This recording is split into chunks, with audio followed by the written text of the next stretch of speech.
I'll call the meeting of the Commonwealth Board to order. Please stand for the Pledge of Allegiance. I pledge Allegiance to the flag of the United States of America and to the republic for which it stands, one nation, under God, indivisible, with liberty and justice for all. Thank you. Roll call, please. Yep. Calhoun, Here. Huseby, Here. Hirsch, Kissinger Wolf, Here. Vaughn, Here. Suba, Here. Swinty, here, Baloo, Here. Zimmerman. Here. We have a quorum. First item then is to adopt the agenda as presented. I'd entertain a motion to adopt the agenda as presented. So move. Second. Second, Calvin. Motion a second to approve the agenda as presented. Any discussion? Hearing none, all those in favor signify by saying aye. Aye. Opposed? Motion carries. District Administrator report. Wendell? A couple things to report on. We're gearing up for back to school. Our back to school in-service, we have a 9-day in-service that will kick off next Monday. We'll be welcoming back new teachers Thursday and Friday of this week. So the 9-day in-service kicks off with our annual welcome back breakfast. That'll be on the 19th, beginning at 7:30. We'll probably wrap things up by 8:30, 9 o'clock, 8:45, somewhere in there. Board is always, obviously, welcome and encouraged to attend. Ron's not going to be there, so Can you make that? What time is this? 8. usually, yeah, the breakfast starts at 7:30, and then we usually around 8:15 You or should so be there around probably get started. 6:30. I'll do a night shift then and come in. Do you want a teleprompter? Yeah, yes, I can read it. Thank you. Okay, so, and then I sent, my board memo last week. I don't think I attached the back to school letter, which had those links in it, so I just sent that out to you guys this afternoon when I realized that. So you have that. It's got the link on there with the full back to school in-service schedule, the district calendar, and a few other items in there as well. Second thing on the list here, just an update on our summer projects list. It's been a pretty wild summer around here, a busy summer for Arland and his crew. We had multiple flooring projects, including the elementary office, and then 5K wing with classrooms and all. Went from the old asbestos tile to the LVL style tile, which is much easier to maintain. It's going to help his crew navigate around summer school and cleaning schedules and waxing and all of those pieces. So that will be a nice upgrade. We also had both the high school and field house gym floors that were completely sanded down. They were on schedule to have this done, completely sanded down, repainted, and refinished. So we have an opportunity to rebrand those a little bit. They look pretty nice. If you guys want to stick around even tonight, we can walk down and check them out. You can take a look at them. Freshly cleaned and about as shiny as they're ever going to get right now. So now's the time to look at them. Window replacement. This was a 2-year project. I don't know how many windows in total, but it had to be, I don't even want to guess, had to be over 100, well over 100 windows. So all the way down this high school side and middle school side last year, and then down the elementary side and around the corner. So all of those windows, some of them 40 plus years old, have all been replaced and upgraded with newer, efficient windows that look nice, they work properly. So it's good to have that finally completed. We had one roof replaced, part of it just above us, and you were here while they were replacing that, so that was kind of noisy for a few days. They had to really work on tearing that one up. It was an older style roof. It really was different than some of the other rubber roofs that we have, so they had to really pound on it to get it up in certain places, but that was one our insurance company required us to replace this year, so that was unexpected. All of our pool pumps and filters have been upgraded. We're on schedule to do that, but upgraded and to a more efficient system. So that just got completed a couple of days ago. We're waiting for an inspector to come in and sign off on it. There were a couple of parts that they're waiting to get put in yet, but that will be done. In fact, the company that did it shot a pretty nice video the whole process. So I sent that to you maybe 10 minutes ago, so check that out in your email. It's kind of neat to see how much they had to put into actually getting all that stuff out of there and replacing it. Fire alarm system and circuit board replacement, that was an unexpected one. Very old, antiquated system that the company came through and looked at and said we can't get parts and we can't service this anymore. So if anything goes wrong with this, you won't have any alarms and basically you won't be able to have people in the building. So we found out about that later in the spring. We were able to get that upgraded and replaced this summer. And then the last one, which has just started and in process, is replacing our old and broken playground equipment with all new stuff that's safer for kids and not cracked and out of code and that sort of thing. So that started. We're in the process of tearing it out. They'll have to do some excavating and then they'll bring in new equipment, but they think they'll have that done by the start of school or very close thereafter. And then last thing on the list is just a Wall of Honor update. Actually, two things on the list, but the Wall of Honor update. We have everything ready to go for the Wall of Honor. Jared Flynn, our new CTE teacher, is actually engraving the little name tags right now. Once those are installed, we'll hang the plaques and then we'll have a ribbon cutting ceremony. So that will be happening in the coming weeks. We did secure enough donations that the entire thing is paid for. So once we get everything completed, I'll give the board a sheet of all the expenses and donors, and we'll get some thank yous out to everybody. Then last is just a brief staffing update. We had a little higher than normal turnover rate this year, but we're super excited for the new hires we've made. By and large, we've got replacements for every position except for a couple, and we have coverage plans for the ones that we don't have covered currently. We're excited to welcome our new hires in a couple of days. I do want to just give thanks to not only our admin team, but to all of the teachers and other folks who came in over the summer and served on those hiring committees. And you know, we've made some excellent hires, and like I said, we're really excited to get them in the building and start getting them settled into our district. That was all I have in my report. Any questions? Any questions for Wendell? Was there some, for lack of a better word, tuck pointing or something? I didn't include, I had the tuck pointing on the list. Not one of those projects that's super exciting to talk about, but the outside brickwork, the tuck pointing was cracking and falling out. The water was getting behind that and freezing, so you're starting to see some, the wall getting pushed out. So we did have a company come in. They spent 3-4 days, I think, tearing all that out and re-tuck pointing the brickwork as well. Yeah. Anyone else?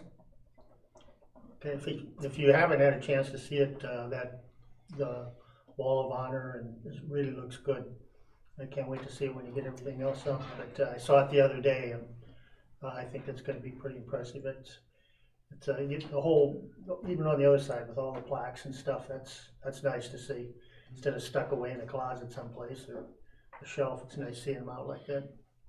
Anybody wants to stick around after the meeting, we can walk down, check that out, and check the gym floor out too. Anything else? Okay, next item is the consent agenda, and you can see there's some of the new hires that have been made, plus the normal meeting approval and stuff like that. So entertain a motion to approve the consent agenda. I so move, Scuball. Second. Second, Baloo. Motion is second to approve the consent agenda as presented. Any further discussion? Hearing none, all those in favor signify by saying aye. Aye. Opposed? Motion carries. Okay, next item is the staff reports, and before I turn it over to Taylor, do you have any questions for any of the staff on their reports? I had one on the middle school report. The Raise Your Voice, I think you took them. How many participated, and was it a great event? Or For which event, sorry? When you went to the summit. Oh, the you went to summit, the yes, I'm sorry. I took 4 students with us, and we were, I think there was probably 4 other schools that had students there, and our students did a fabulous job. Great. They were really represented us well and had some really inspirational ideas for what they want to do this year. Wonderful. Okay, thank you. You're welcome. I have a question for Ryan. With the dual credit courses, when you say the dual credit, does that relate to the early college and the start college? They're Or what? independent of each other, and probably the simplest way to display or explain the difference is the dual credit is something that's taught by a certified high school instructor, where the Start College Now early college credit program is taught by the university instructors. So the dual credit is at no cost to the student because they're getting those courses right through us. It's a transcripted class, just like they were on the university campus taking it. Okay. Where the Start College Now falls under a different funding formula that the district, if it meets criteria, the district ends up paying for it. That's what it was, I couldn't understand if the district had, so the district doesn't have to pay anything for the dual? Correct, it's But you- obviously the cost of our staffing, but Yeah, but it's a start college now and the early college credit, do you have to pay for both of those? yes, it's dependent on if it meets certain criteria. Okay. It's not a real streamlined way, most often we end up paying for it, yes, because usually if the family ends up paying for it, they choose not to. Do many kids take those courses then? The Start College Now early college credit or the dual credit? The early college credit and the start college credit? Yeah. Most often, we would see them going through, maybe, for example, like a math class, if they excel beyond a remaining math class. Hmm. Not many, maybe 3 a year, something like that, 3 or 4. It's gaining some popularity, but not high numbers. And then, I guess as a side note, one of the things that I'm encouraged by is, for example, with Nicolay, looking at maybe the firefighter class. Mhm. Traditionally, that would have been a early college credit or Start College Now class. That's what I can. What Nicolay is doing what's now called a contracted class, where it's not within the rules and binds of the legislation with the early college credit program, Start College Now. It's a contract that you pay. It gives a lot more flexibility with timelines, students coming into the class and out of the class, and it's more of a set and fixed cost for us. So that's been working out really well going to that model. It's better for the district as far as funding and predictability and flexibility for students. Okay, I just know that some school districts have those courses and it costs a fair amount, people don't understand how much tuition that goes. But again, the dual credit classes are at no cost to the student, which is great. So I want to encourage as much of that as possible. Okay, thank you. Any other questions? Mark, we're ready for Act 20? In 25 words or less? Depends on when the state gets their results to us. The state just seems to keep pushing off. We were supposed to get ILPs and individual language programs or individual language profiles and reading plans and everything from the state as far as templates a month ago. So then they were going to be last Monday. Then they were this Monday. We're still waiting, but we're ready. I mean, we are, as far as instructionally goes, we're there. As far as our assessment goes, we have it. It's literally a matter of the end game pieces, some of those learning plans, those have to be put into place yet. But it's all the framework is there, it just literally needs to be put on paper. And then we need to execute our first one so that we actually can break it and then fix it from there. If I understand your report correctly, some of this will be done during in-service? So Lots of it will be done. a lot of Act 20 stuff will be done during in-service? Well, and the teachers are going to continue to have professional development literally for the next year and a half in K-3. So we took, the Act 20 requires them to go through certain PD for all PK3 teachers. So what we did is we kind of vetted out which ones we wanted to do, and we chose one, but then we supported it with CISA.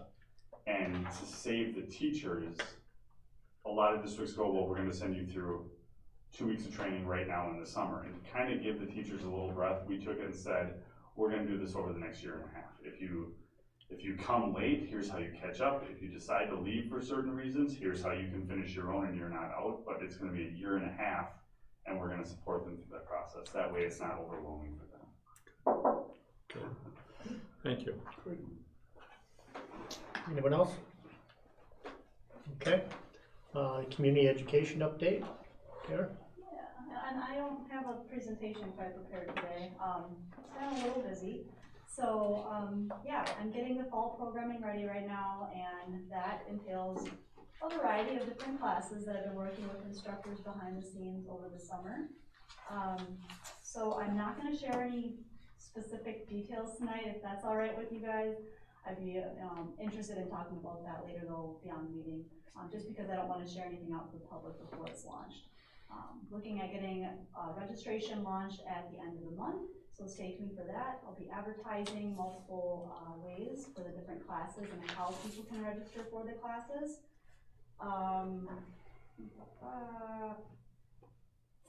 Yeah, I think that's pretty much what I have right now.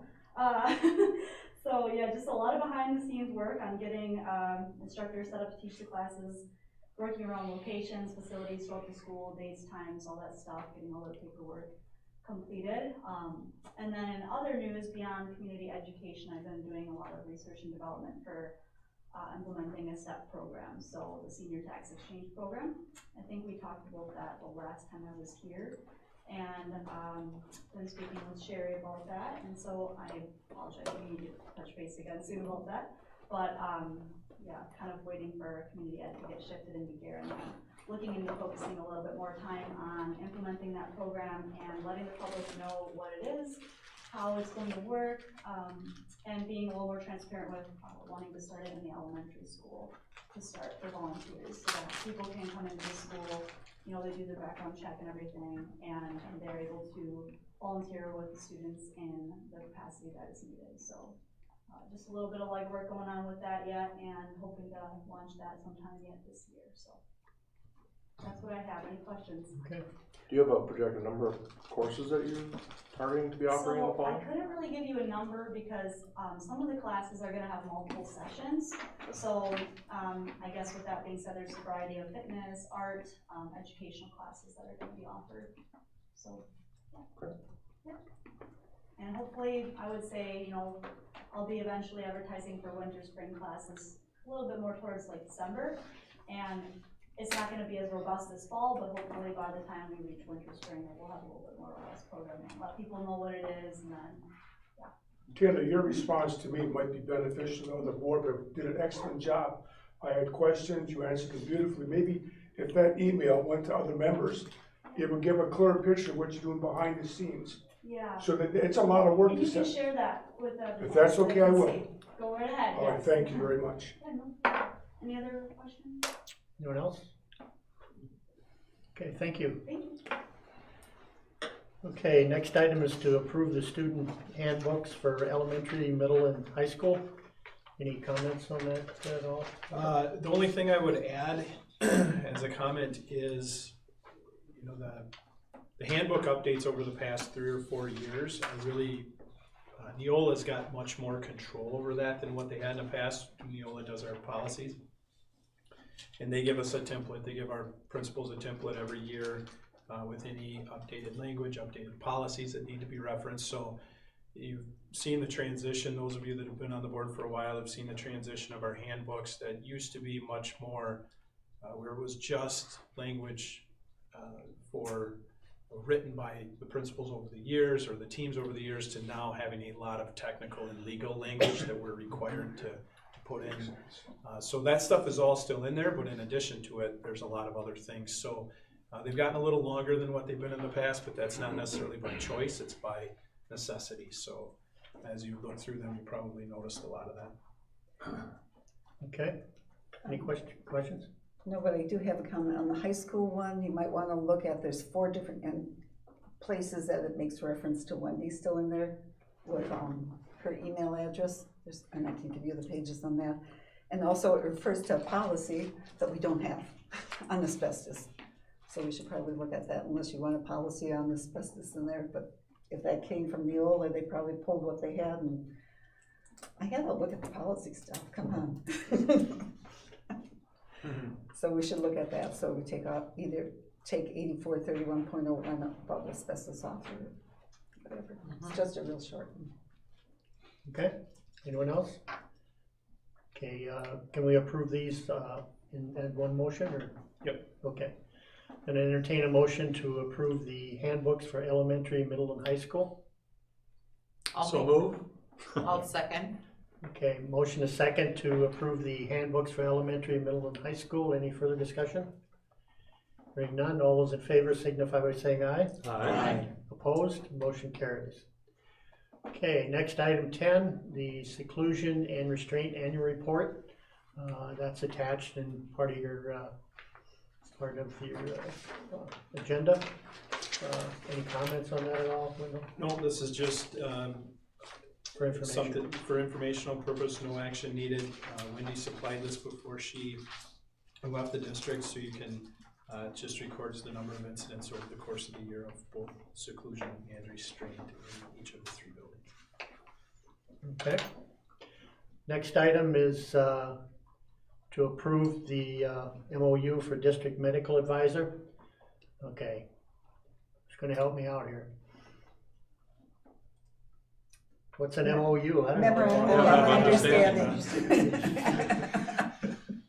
You people drive me nuts.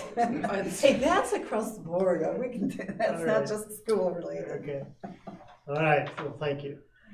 Okay, so I'd entertain a motion to approve the district medical advisor. I'll make a motion to approve the medical advisor. Long second. Motion is second. Any discussion? Hearing none, all those in favor signify by saying aye. Aye. Opposed? Motion carries. Thank you. 12, finance report. Wendell, you're gonna do that? Yeah, so the finance report was presented to the committee and passed along to the full board. I did put in the notes there some of the highlights. I would be happy to entertain any questions that anyone has, or I can go through the report and highlight it as well if you prefer. Do you have the report? It should be attached. It wasn't, it wasn't attached. Attached in there. It's in the board packet. I couldn't. It's toward the end, I think, but it was in there.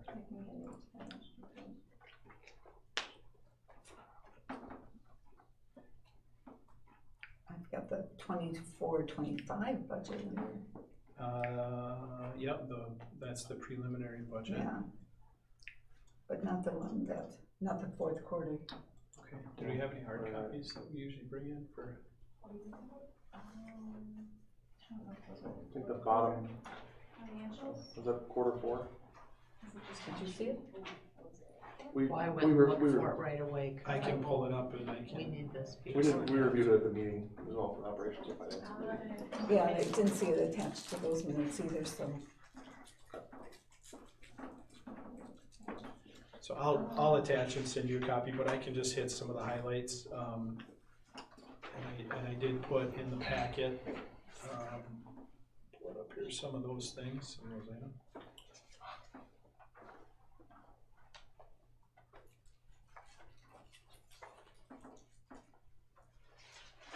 So going through the report,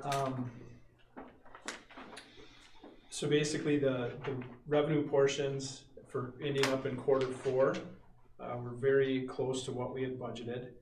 Many of them were slightly higher, came in slightly higher than what we had. When you get a copy of the report, the one that you will see that stands out is the Fund 40.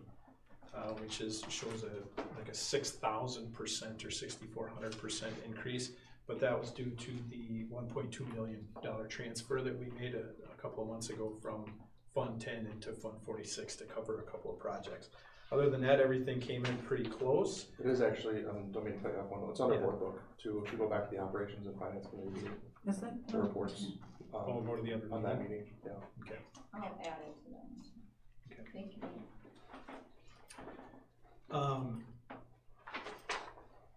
Outlines a couple of items in here just for interest. We did receive, first of all, $59,210.93 paid in just interest payments over that quarter on the money that we keep in the government investment pool. We also received both payments of our high cost transportation aid, so that added to the revenues. And pretty much everything else was straightforward as far as revenues go. Looking at our expenditures, again, they were very close to what we had budgeted. The only one and the opposite of what we saw in the other one. So Fund 10 showed about a 10% higher expenditure rate because of coding that transfer to Fund 46 is actually coded as an expenditure. So That one came in at about 109%. Everything else came in really close to what the budgeted amount was. Dick, you had asked a while back too, and I can cover that, what the difference between our special education aid, the reimbursements, and what we had to transfer or use out of Fund 10 to cover. And that was highlighted in the report as well, so we're just over $1.5 million. So we see about a 32.4% reimbursement rate. So that came in as an expense as well in Fund 27. Then going through the rest of it, I highlighted, we always connect the 10-year capital project list, and we updated it with a number of projects that had been completed. And then there's the upcoming and completed projects list that's in there with the items that are on the docket for this summer or coming up this fall, and which ones we've completed as well, so you can reference that. So when that comes through, you can look at that, and then at the end of that last page shows how much we have on hand and how much we have currently in the local government investment pool as well. We still are waiting that last tax installment, which will come in August. So there's a little discrepancy in what our Fund 10 shows versus what it will show for the closeout of the actual year. So I know it's hard to ask any questions when you don't have it in front of you right now, but if you want to, is it on there? Okay. Yeah, it's on. Okay. Any questions? Under this meeting. The finance committee On the went finance. through Yeah. it. Yeah. Yeah, I think it's, worth highlighting when you have a chance to go look through it. The list of upcoming and completed projects, one I'll touch on earlier, but been a lot of stuff that's been getting updated and repaired, and Good. I think kind of hitting the backlog of maintenance for the building, and, Some good progress, yeah. some great progress, yeah, absolutely. That's been a high priority since our last referendum cycle. One of the things that we heard from our public was we want to see this building maintained, and Arland has definitely made that a priority in his planning, so he's, I don't want to say caught up, because a building this size is going to take a long time, but we're getting closer. I think it's worthwhile, and we talked about this at the meeting, but just to make sure everybody understands that anything that's on the capital projects list has effectively been approved by the board to spend the money.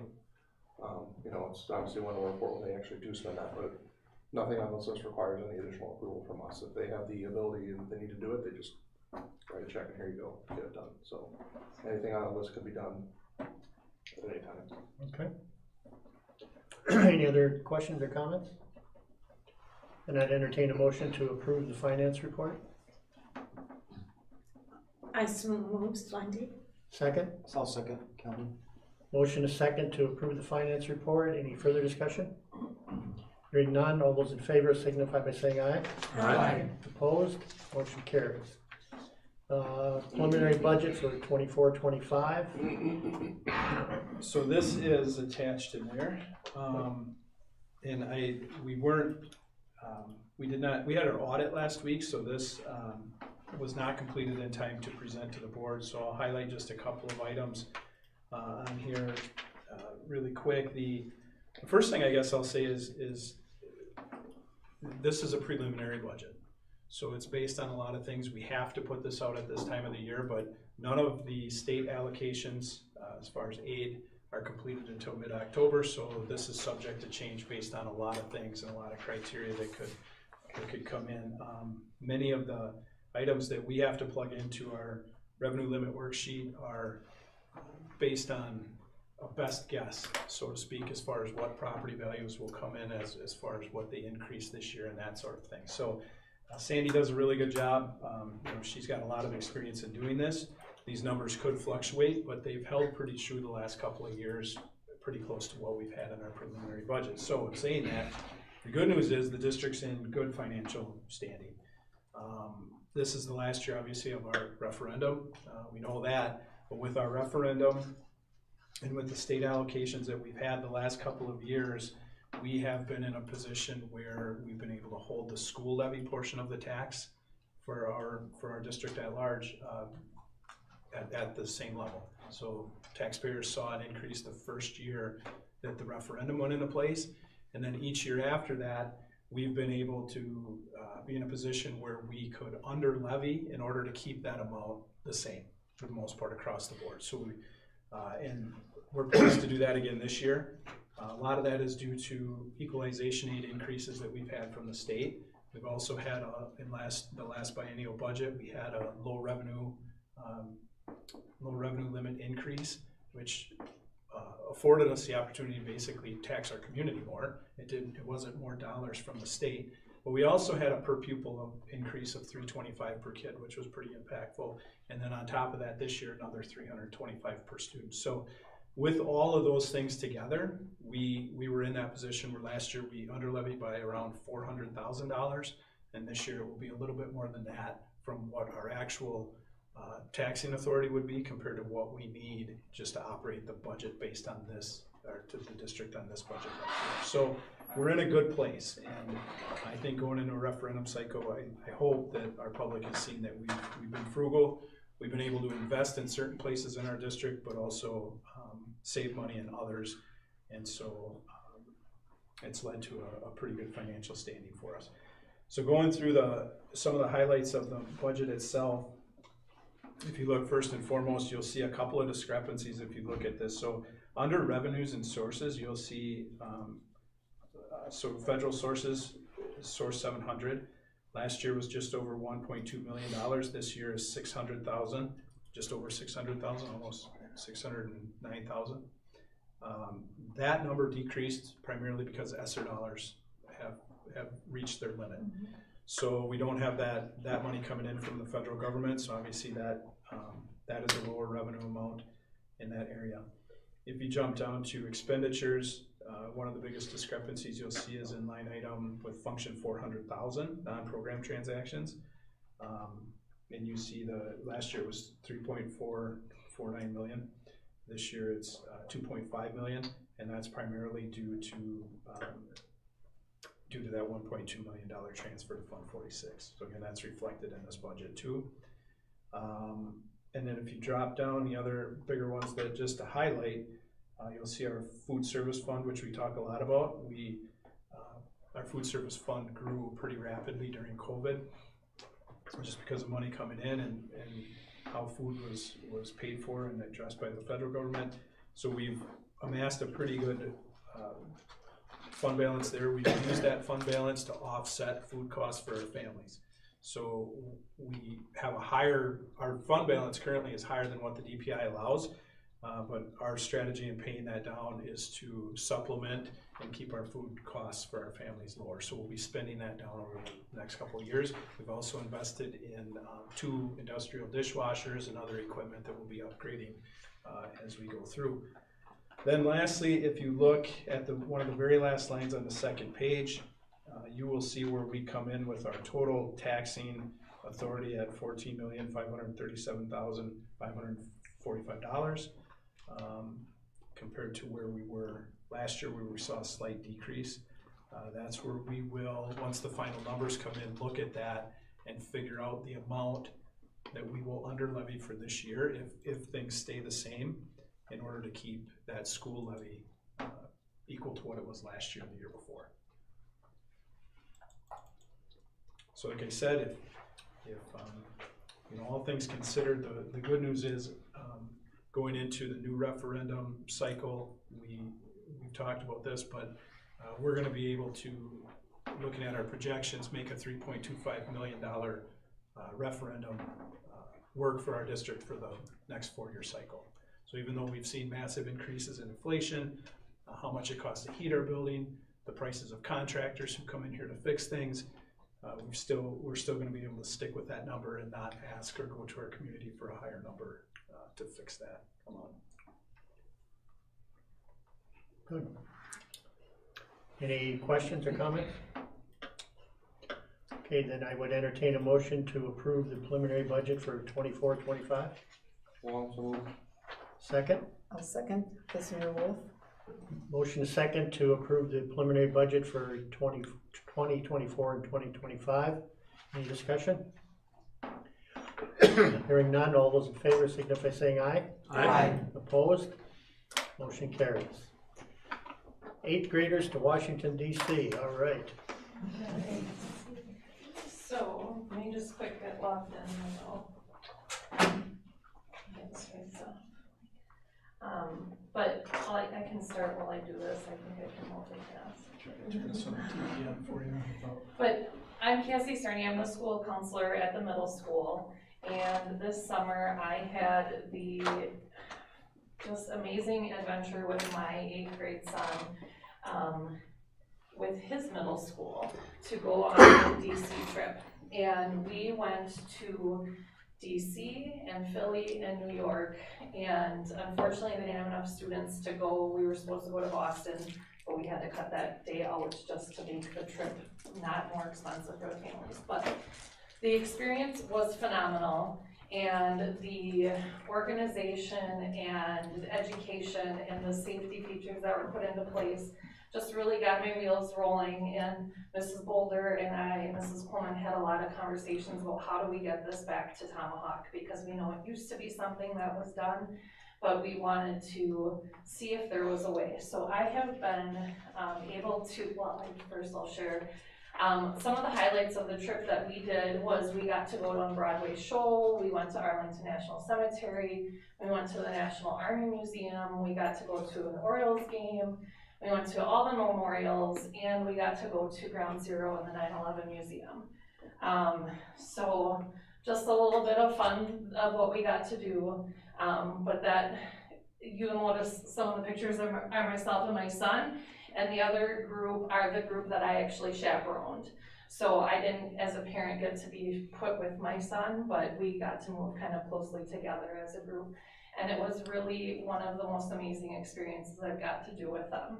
So the thing that I think is most important when I'm presenting this to you is the way that the company organizes their safety. So Horseman goes through a company called Students on Tour, and that agency does all of the organization of the trip, the itinerary, they deal with registration, all of the payments, and they have just put into place all these different safety features to make sure that everybody, even though we're walking through Times Square with 80 8th graders, we're all safe and in like controlled chaos, if you will. But then also at night, they hired additional security to be on our floors to watch all of the rooms throughout the night so that we could make sure that all the kids were staying safe and the chaperones were getting the rest that they needed. And it really was probably the most highlighted part of the trip. I mean, I've never been to a lot of those places, so it was an excellent experience. But that, as a parent, if I wouldn't have been on that trip, that's where my hangups would have been, where I would have been concerned, and they were phenomenal with it. So I have a few things that I would like to just share with you, if that's okay. I spoke with Terry Trudeau. She is the woman that organizes the Horseman trip. And we have kind of put together like the agenda of what would be presented at the first parent informational meeting, and then a letter kind of to the students about what our expectations would be. So if you would like to take one of each of those. And I didn't copy off enough, but I can give you guys, these are what they were last year. You've seen that a million times. So Students on Tour puts together a flyer that goes out with a code for our group. So what would happen is Horseman would have their own group code and we would have our own group code, so that I could still see as one of the coordinators who's registered for the trip, but I wouldn't be able to see any of the information for Horseman. But by joining them, we're able to get a reduced cost because the size of our group would be larger. So what it does is it allows our 8th grade students who would be eligible to participate to be able to experience this fabulous once-in-a-lifetime trip. So looking back to previous trips, we did have eligibility requirements, and so I felt like that was important to continue that. So we listed that we would want them to maintain a 2.75 GPA. We would want them to submit a 1-page essay, just why they want to go on this trip. And we want to make sure that they're showing appropriate school behavior so that we can know that we can trust to have them out of state. And then if they met, for example, if we could show that they have the GPA, that they have submitted the essay, then we could say to the parents, yes, please do fill out the online registration through Students on Tour. And that's where they would start submitting payments and such. Now, if a student were to miss any of those guidelines throughout the year, then there would be the potential that some of their funds may not be refundable. So that would be a hiccup. But I think if we were clear on our contract with them about what those expectations were, that would be another point where parents could hold their kids accountable also. And I don't feel, as a parent of an 8th grader, well, no, he's a freshman, I have kids in high school, it's freaking me out. But I think that's very attainable, and it shows that the kids that can obtain those expectations are going to be the students that we can trust to be on a trip like this. So how do they sign up? Well, there obviously is a cost to it. And one way that we keep the cost down is we take a coach bus. So we would have our students would meet at Horseman on the pickup day, which is, I think June 9th. Yep. June 9th, so it's that Monday right after school gets out, or Sunday right after school gets out. We would load up and we would drive through the night with our drivers, and we would end up in DC. We get to do a quick restroom stop, shower, kind of quick, get dressed and changed, and we're on our way right away, starting off that first morning. So what all of the things that are included in the trip are their entries into the different areas. All of their dinners are included, most of their breakfasts are included. We would just ask that they bring a little bit of spending money as well, because there are 2 breakfasts, lunches, and then any souvenirs that they might want to purchase for cost. We are proposing that we would take 30 students, because students on tour, every 15 participants, it could be staff, or sorry, it could be parents of students or students that would count towards those 15, would count in towards earning us a free staff position. So we would propose that we would take 30 students is what our goal would be. There's room to take more, but I think with it being our first year, Susie and I would feel much more comfortable if we knew that we could get 2 staff going on the trip, that it wouldn't be an additional cost for the district, but that we would have 2 that were regularly working with this group of students. And then we could have a wait list in case maybe somebody were to not meet those requirements and we need to shift somebody in. But once they're approved registrations all through Students on Tour, they do all the payments, they do everything, they do insurance for the trips, anything money related questions, it all goes through them. So really what happens as a staff chaperone is it would be a matter of getting them to New York, and as soon as we get to New York, our tour guides are right there to meet us, and then they do all of the leaving. Or sorry, DC was our first stop. Sorry for misspeaking. So then at the end of the trip, we kind of say our farewells, and then the tour guides leave us, and then we're again back in the driver's seat of being in charge of everything. So our goal would also be to have parent chaperones come as well. Their goal is to always have 4 to 6 students per adult, which when I went with my son, that was very obtainable. We all had 4 students. And I got the best group, I think. They were so awesome and very involved in the tour.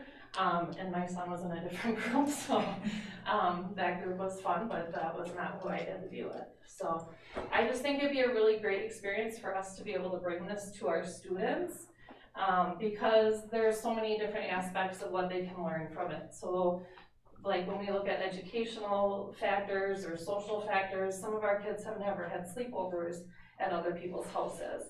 Some of the kids have never left the state before, and so this is just a way for them to see history in action and to really get a feel of what it's like outside of Tomahawk. And I was a student who studied abroad in college, and I still got to go many, many places that I've never been still in our own country. So I feel like it would be very helpful and a great experience for our students if we were able to add this to our list of opportunities for our kiddos. So, does anybody have any questions? Any questions? Oh, sorry, I forgot one thing. We also get t-shirts and these handy dandy travel journals. So we also brought these so everybody can take one of those if they would like. Oh, here, there's yours, Lon. Thank you. Yeah, you got yours, Lonnie. Thank you, Ann. Oh my gosh, wow. So we don't get to go to all the places, but it's a great way for us to kind of highlight the different things that we could do. When you were in Washington DC, did you get to go to Vietnam? Yes. War? Yes. So a few of the, we went to Arlington, we went to some Smithsonian museums, we went to the National Museum of U.S. Army, we saw the Washington Monument, we saw the White House, we went to the Martin Luther King Jr. Memorial, Vietnam Memorial, the Lincoln Memorial, Korean Memorial, the Air Force, Iwo Jima, and the World War II memorials.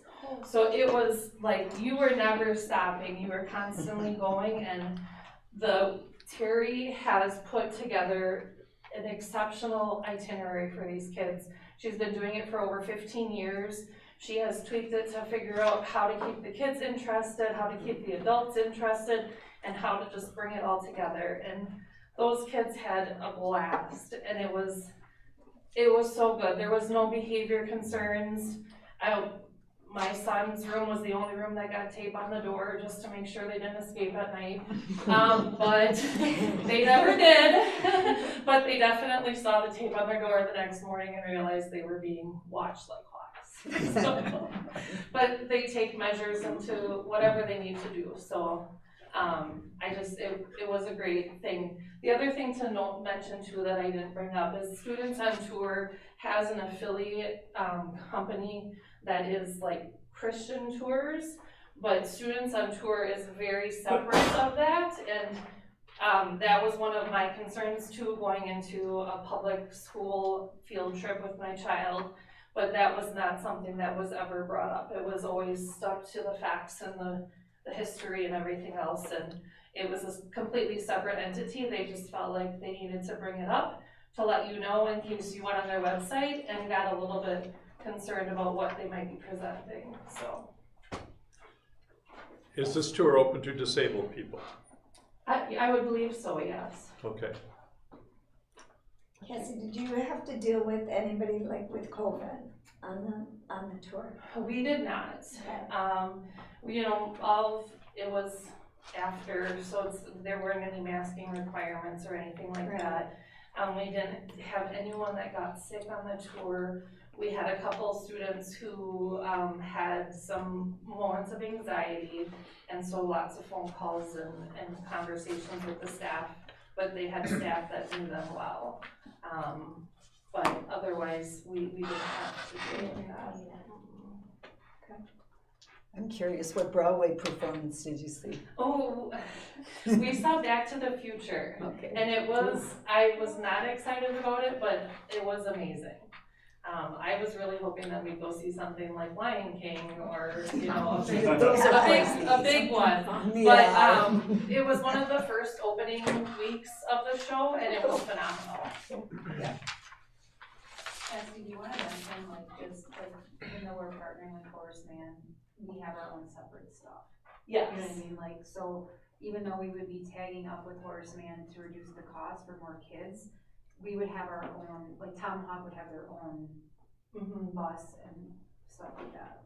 And so the cost is based on having 25 to 29 participants on a coach bus. And that's where we were at for this last one, and it offered, you know, like the chaperones didn't have to sit right next to another student. A lot of students had some space, but there's always that flexibility. If we did have more than 30 and we wanted to let more go, we could mix in and have a mixed bus, but most likely if we stuck to that 30, we would have one Tomahawk school bus.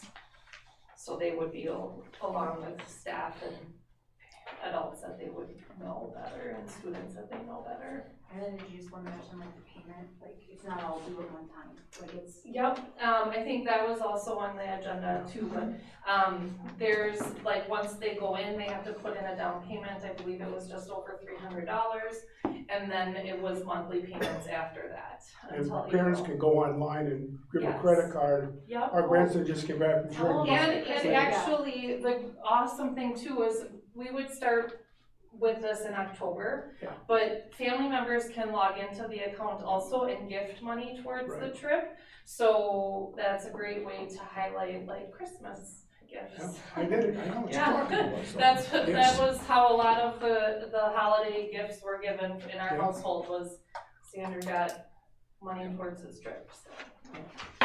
So this would be about a third of the class then? How many students, and Yeah. Mm-hmm. do you think there'd be a potential of that many? It'd be close. I think it'd be pretty close. Yeah. I do. I think we could definitely get 15. I think with the group that we have too as 8th graders, I think we could get real close to 30. Okay. But knowing too that it doesn't have to be 30 students, it could be 15 and then the rest could be parents too, if each one of them happened to sign up with a chaperone, So 30 for yeah, total 30 count? total. Okay. My parents never told me I could have went to Germany. I never talked with him. In the past, who did they use? Who organized the trip? John Mayer. did. The band did it. The band just organized it. This, Christy Anderson. it's nice when it's all organized. Believe me, I've taken kids on Yeah. international trips, and it's nice if it's all set. So do they pay for their own meals then when they get to like Hard Rock and things like that? That is all included. That's all included, huh? Mhm. Those dinners were included. The only meals that they pay for are their lunches during the day, and then the first breakfast and the last breakfast, because we wouldn't be at a hotel that has breakfast included. So the groups of 4 or 8, what, is that depending on how many chaperones you get, or? Yes. And so if it were a larger group, that would automatically be a staff group, then we would never put that on a I'm parent. just thinking too, a mixture of boys and girls, and you got a male versus a female Yeah, no, bathroom. they as were well. separated by genders also. Okay. Big on safety, especially Mhm. now, Yeah. very big on safety. That's good. Any They other even in the questions? hotels, they kept us so that all of the male rooms were on one wing and the female wing were on the other wing, so. Did they do any prep before you went on the trip about being safety and looking through all that, and just met with the students? I mean, I've done that with my groups. Yes, there was a lot of meetings that were had. So what I gave you was just the general outline of that first informational meeting in hopes to spark interest. Okay, any other questions? It's a great opportunity for kids. Yeah. You're There's welcome, thank you. There's, I assume in Philadelphia, you go to the normal sightseeing, Constitution Hall and everything? Yes, Constitutional Hall, the Liberty Bell, and of course we have to run up the rocky stairs, so. Okay. There's I don't know the name of it, there's a restaurant right by in Constitution, that area. Did you happen to go in there? Well, lunches were always on our own, so we got to kind of hear from other people, so we hit up a Philly steak shop. Okay. That was really well known when Okay. we had our time. Yeah, it's a place where the people that participated in the Constitution, Mhm. that's where they had their lunches, was in there. Oh, wow. So it's kind of neat to see in there. They'd be sitting in the same seat as, who knows? Yeah. Ben Frank and old Ben. Yeah. Okay, so, well, thank you. Okay, then I'd entertain a motion to approve the 2025 eighth grade Washington DC I trip. so move, Screwball. Second. Second. Go ahead. Okay, motion and second to approve the 2025 eighth grade Washington DC trip. Any discussion? Hearing none, all those in favor signify by saying aye. Aye. Opposed? Motion carries. Good luck. Yeah. Thank you. Okay, next item is high school counselor change. Ryan, I guess you're gonna talk about that? or- Yeah, I can set it up. Ryan approached me a while back just with an idea and a proposal to transition our current open counselor position into more of an ACP coordinator role. So that's academic and career planning coordinator role. And some of the reasons he was looking at is just traditionally ACP is obviously a very much a growing area, and the role of the school counselor can tend to get spread pretty thin. So Ryan's looking at having this separation of duties where you would have a counselor that's dedicated to more of the traditional role of the school counselor, and then this ACP coordinator role, which would be able to focus much more on their time looking at basically expanding the resources and the added expectations of our ACP program. So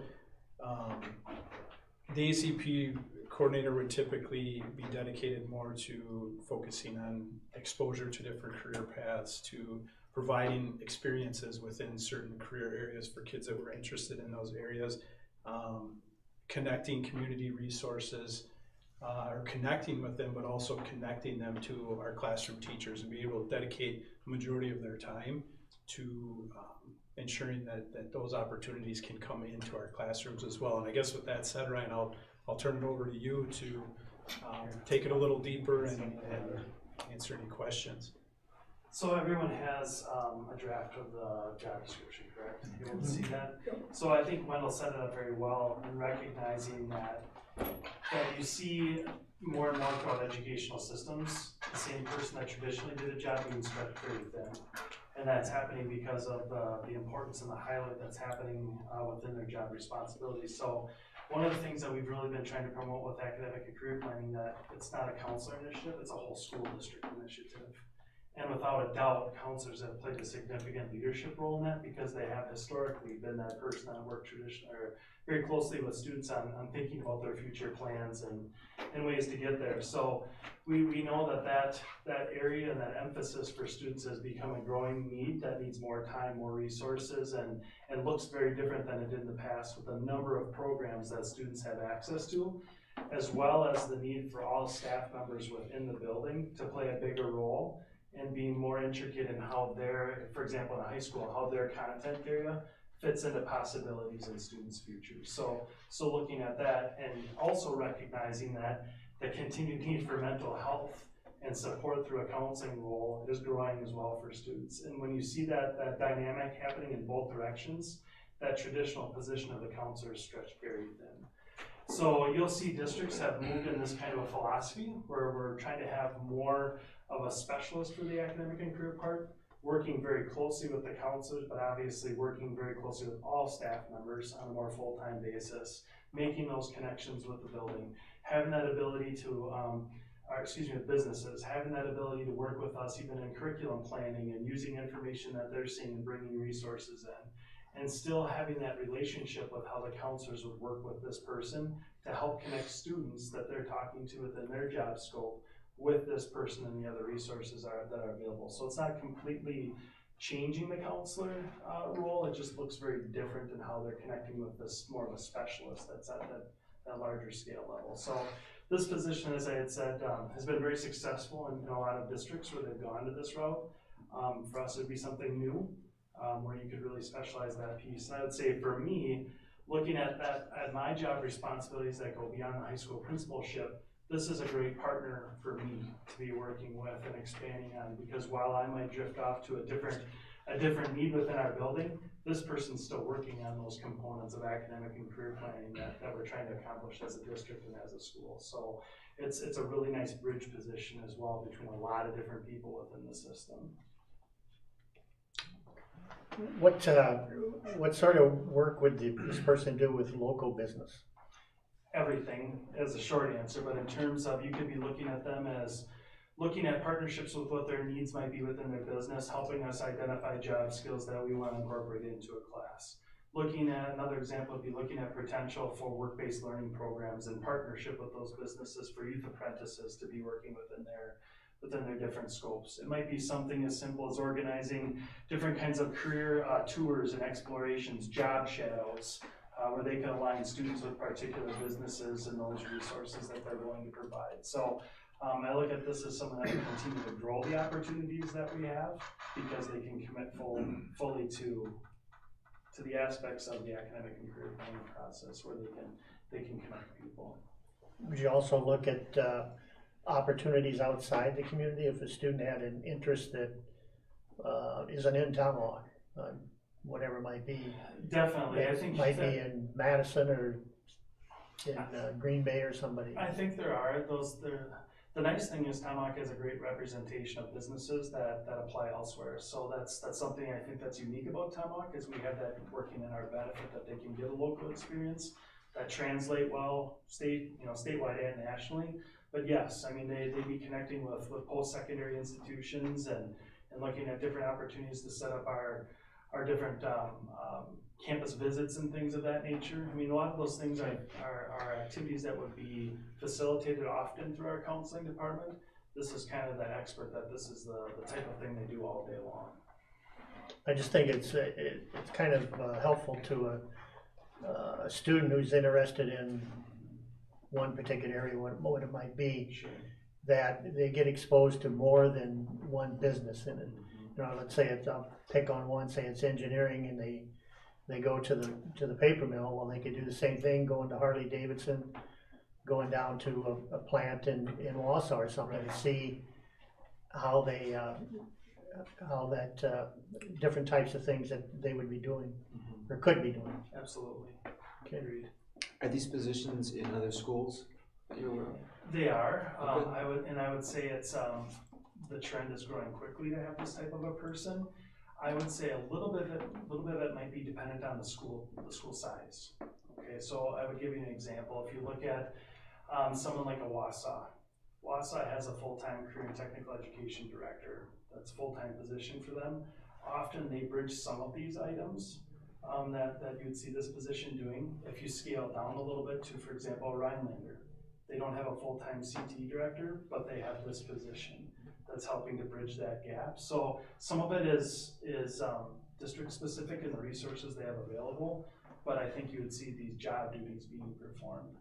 I would say for us as a school, a smaller district, that's probably something that I see happening more in the future, just because of the strain on the counselors with needing to be in a lot of different places at one time.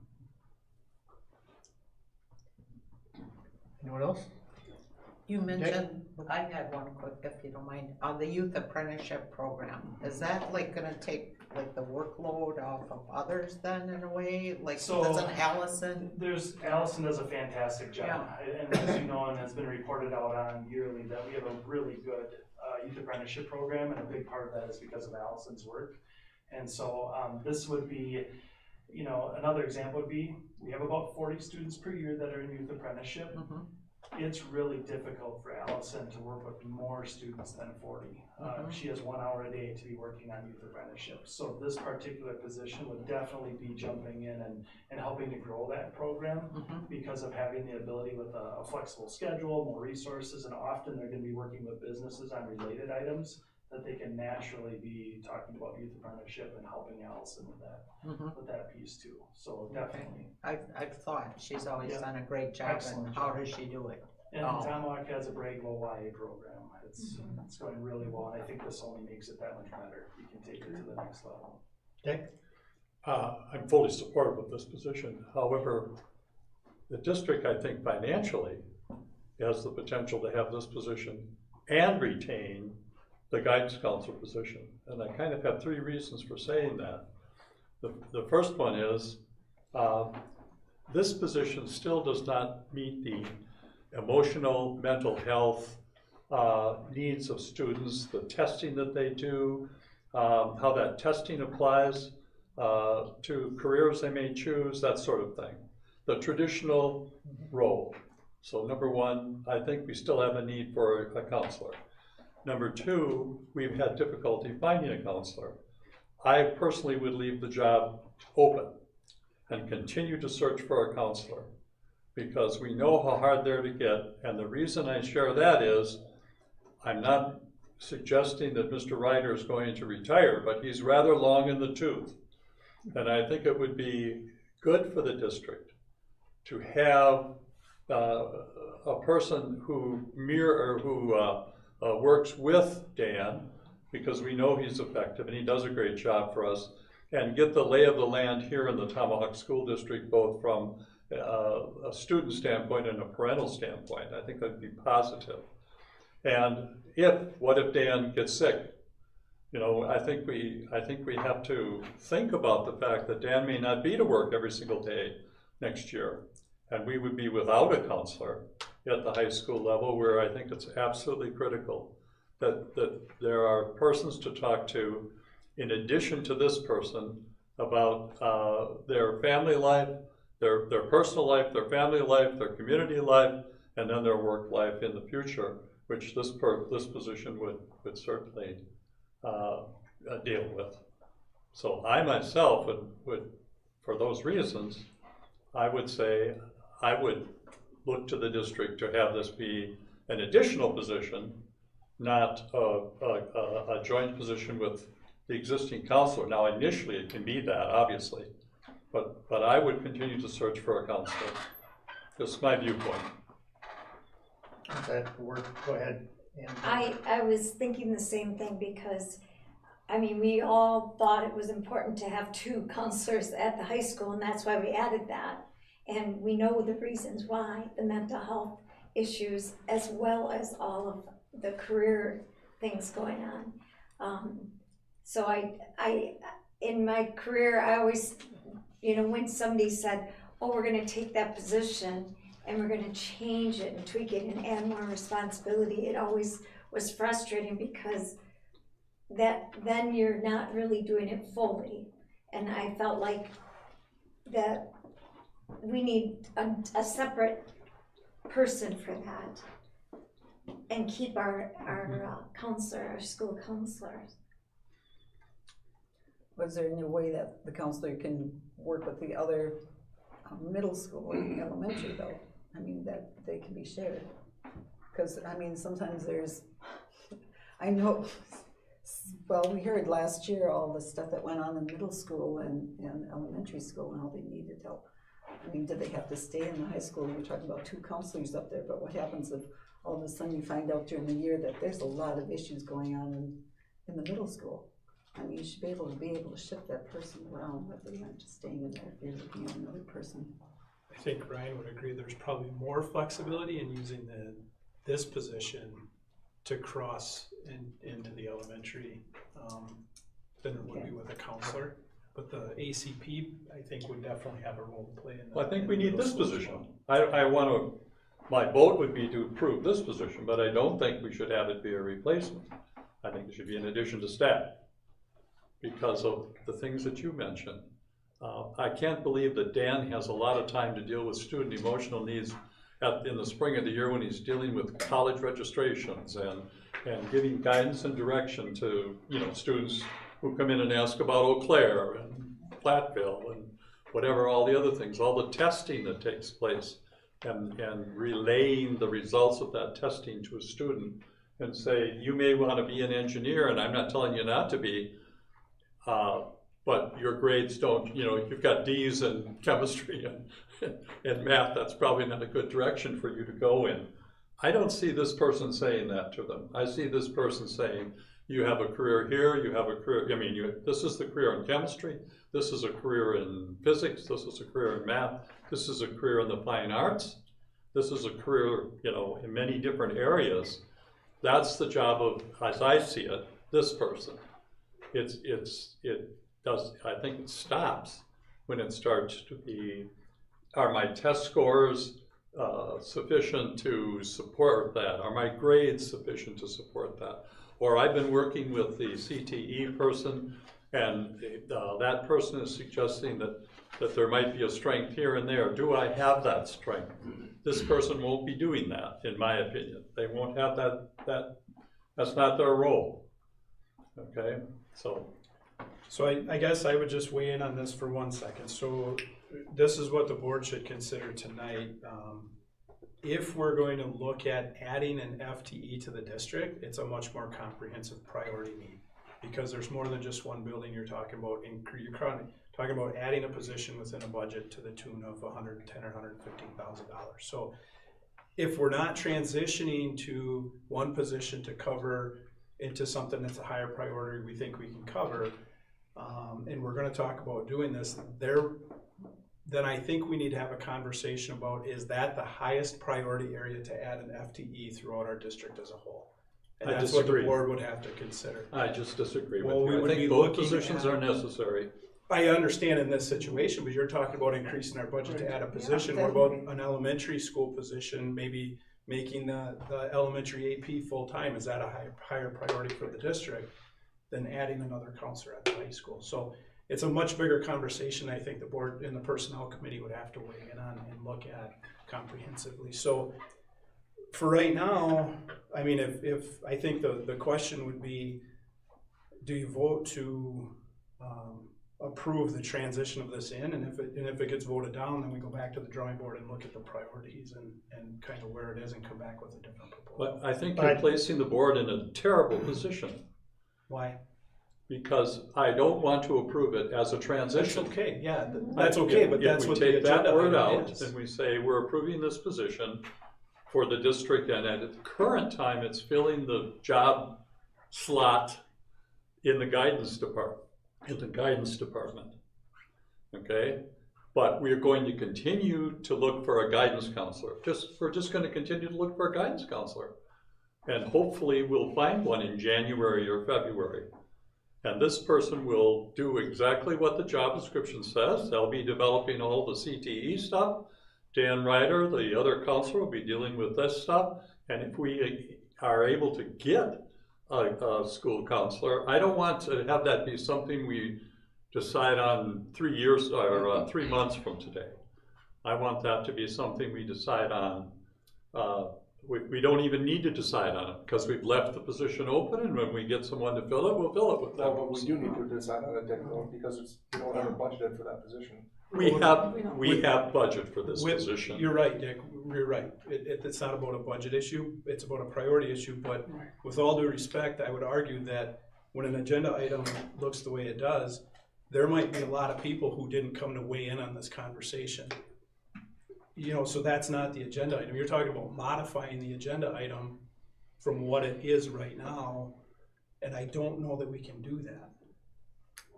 So you would entertain board members voting no on this position, even though we And bring know, it back. even though we know it's a critical position for the district. I think that's what we'd have to do unless we amend the agenda to some capacity.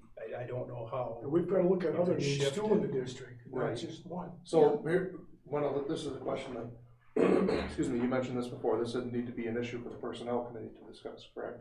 It should go to personnel So committee, correct? can this be on the personnel committee's agenda? And then Dick, any board members who want to go and discuss the priorities of where this should fall can attend that meeting, and then if we all decide, yes, the counselor's important, then at the next meeting, we approve it to amend the budget to say, yes, leave it open and hire this person. So Wendell, in your view then, are we discontinuing the search for a guidance counselor? And the board then would have to approve a second guidance counselor for the high school, if in fact that's the direction we want to go in. If we stick with this, I think that would be the appropriate way to do it according to how the agenda is written. So a new addition would be a second guidance counselor for the high school. Correct. Or That would be the addition to staff. Yes, or the other option would be to vote to postpone this and we bring it back through a different proposal. We could do them both in one meeting and do it that way. We just have to restructure what the agenda was that's posted going into that. I mean, you don't have to vote it down, you could just vote to, you know, hit the pause button on it and then bring it back to the next meeting. But But I think well, I don't know, this is how I feel, and you said this, Nick, that this is an important position. I wanna approve this so we can start the search for it now. Exactly. We can come back and say, yes, I want a counselor position at the next meeting, and repost it and bring it back and continue to search for it.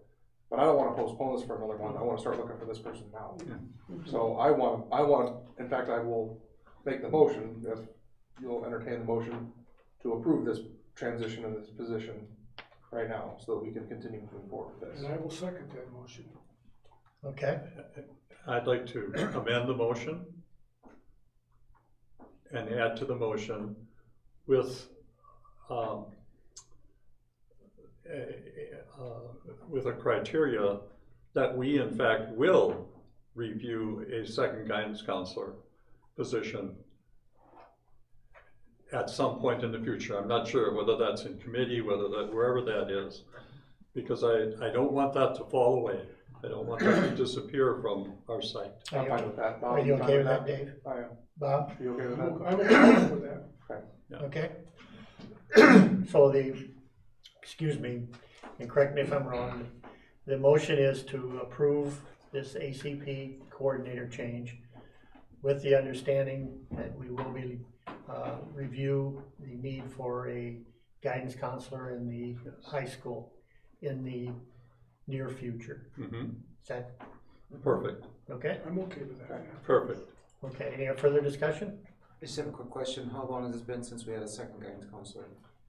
I believe we posted this spring, so I don't remember the exact month, but April, May, something like that. You mean when we added a second? Yeah, or When we added I'm that? sorry, as far as when, I should back up, prior to referendum failure in 2020, whatever that year was, 2021, there were two. As a result of the failure, that was one of the cuts that was made, where we went from 2 to 1. Okay. And then, a year ago, there was the proposal to shift some budgetary numbers to bring back, the second counselor. Okay. Have you seen a significant decline in overall assistance for students? I mean, that's a lot on Dan Ryder's back, I get it. I would say, maybe I'd answer it the other way. Last year when we had 2 counselors, there was a significant difference in the amount of students that were being seen. Success? Yes, Way more. definitely. In all aspects of, teachers had more support in some of the duties listed in this job description from the second counselor, where counselors could take a lead and set up more time and even accompany some students and be the chaperone on some trips to different businesses or campuses, things of that nature. But something that hadn't happened in a long time is all students and all grade levels had an opportunity to meet with them and their parents and a counselor over the course of last school year, which hasn't happened in pre-COVID for sure. Okay. And I think that they had, probably about an 80% rate where students and parents all met together with their counselor in all grade levels. So that was a dramatic improvement, really good responses. So that'd be an example. There are others, Okay. but it made a tremendous difference having to. Sure, absolutely. Yeah. Okay.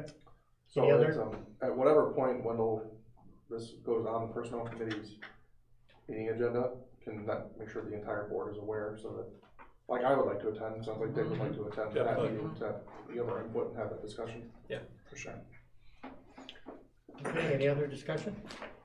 Okay, I have a motion, a second, to approve the ACP coordinator change. All those in favor signify by saying aye. Aye. Opposed? Motion carries. Thanks, everyone, for the good discussion. Next item is public comment. Any public comment this evening?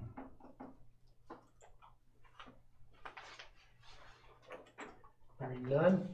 Board referrals? Any board referrals? Oh, I'm sorry, Ann. I'd just like to extend a thank you to Kitty Henna, who was in our district for 15 years and was on our agenda for his resignation. Thank you for her service. Okay, thank you. Anyone else? If anybody wants to show up next Wednesday on the 21st, the Historical Society is going to have an open house at the kindergarten. If anybody wants to stop by and see if you can find any old kindergarten pictures, we still have them up from the kindergarten reunion. It was a great turnout. So it's an open house from 4 to 7 for the community. You're missing some, but they did pretty well. There was a lot of people. We had over 120 But people. it was show quite up a few that day. more I had too. Yeah. Good. Anything else? I might mention that the CISA 9 just released their scorecard and they're ranked in the upper 99th percentile in the country again. And for their employee kickoff, they go to Rondelay Ranch, and Al Betry schedules that on his birthday. So, and this year he's gonna have more participants than his birthday. He's quite a guy. Okay. Anything else? Right, then approve the suspension of the district registration fee. Any comments on that from anyone? Wendell, do you have any comments on the registration fee? No, just, Suspension? we had talked about that as a board a while back, and I believe now is a good time in considering the financial standing of the district to suspend that $40 registration fee. Okay, then entertain a motion to suspend that $40 registration fee. So moved. I'll second. Okay, motion is second to suspend the $40 registration fee. Any discussion? Hearing none, all those in favor signify by saying aye. Aye. Opposed? Motion carries. Motion to go into closed session. Long. Second? Second. Motion to second to go into closed session. Roll call, please, Colleen. Long, Yes. Calhoun, Yes. Hughesby, Yes. Kirsch, or Kissinger Wolf, Yes. Screwball, Yes. Swente, Yes. Baloo, Yes. Zimmerman. Yes. Okay, we're in closed session. Thank you, everyone. Tammy. Did we get